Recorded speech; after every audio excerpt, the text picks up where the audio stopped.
ว่าเสียงคนสาคุมเหนือคุมใต้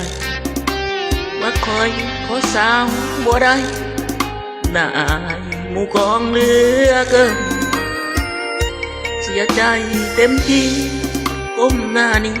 ตั้งแต่คนคืนบ่อยู่จนหอดมือน่าอายคนเขาสิเว้าขอลาพ่อแม่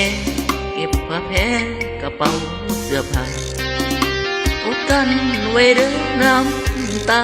มึงอย่าเผาลำออกลายผู้หัวเจ้าของ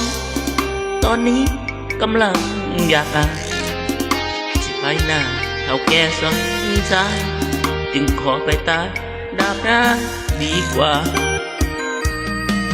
เปิดอะไรน่าอายซาพอจึงสอดน้องสูงเรือล้นคนจนจึงได้ถอนตัวขอลาคนเดินให้ลาคนเดินตูนผัวสัตว์นี้บ่ได้เป็นผู้ก็ย้อนบุญหัวไอ้น้องจากหลายว่าเสียงคนสาดังหมดหมู่บ้านบ่อยู่